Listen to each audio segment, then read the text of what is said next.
이태원 특별법에 대한 대통령 거부권 행사 문제를 놓고 여야가 충돌했습니다. 네, 이번엔 국회 취재기자 연결해 봅니다. 장윤희 기자, 국회 움직임 전해주시죠.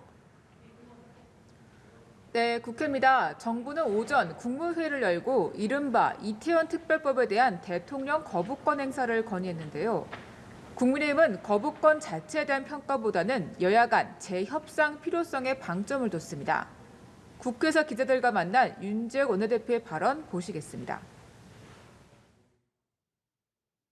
민주당이 재협상에 응하면은 공정성이 담보되고 또 전례에 없던 이런 독소조항들이 제거된다면 여야 간의 합의 처리할 수 있다고 생각합니다. 이러한 재협상 제안에 민주당은 별다른 반응을 보이지 않았습니다. 정당성이 없는 거부권이다. 그간 여러 차례 양보에 양보를 거듭했다며 선을 그었는데요. 홍익표 원내대표의 원내대책회의 발언 보시겠습니다. 아무런 정당성이 없는 거부권입니다.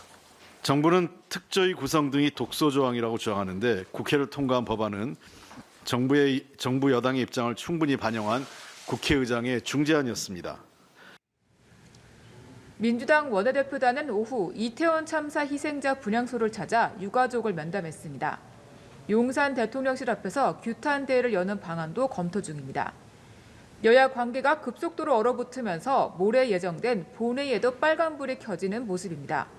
여야는 중대재해법 50일 미만 유예안 협상에는 최선을 다하겠다는 입장이지만 이해관계가 복잡하게 얽혀 그 결과를 장담하기는 어려워 보입니다.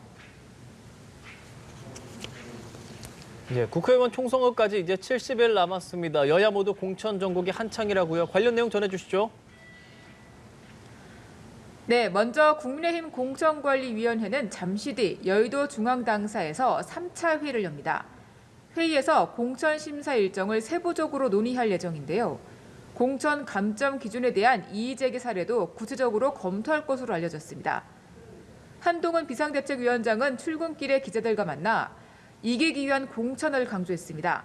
한 위원장은 어제 서울 중구 성동갑에 출마한 윤희숙 전 의원에게 힘을 싣는 발언을 한 것과 관련해 몇 군데에 대해 소개하는 이유는 이번 총선의 시대 정신을 국민들께 설명하기 위한 것이라며 운동권 청산론을 재차 내세웠습니다.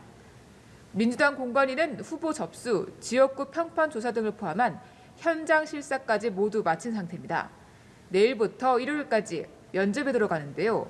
이를 토대로 단수 공천 지역구, 경선 지역구 등을 정리해 다음 주 월요일부터 심사 결과를 발표할 예정입니다. 공관위는 일부 공천 신청자를 대상으로 도덕성을 검증해 6명에 대해 공천 배제 의견을 정한 것으로 알려졌습니다. 면접 결과에 따라 공천 배제 의견 대상자는 더욱 늘어날 것으로 보입니다. 지금까지 국회에서 전해드렸습니다.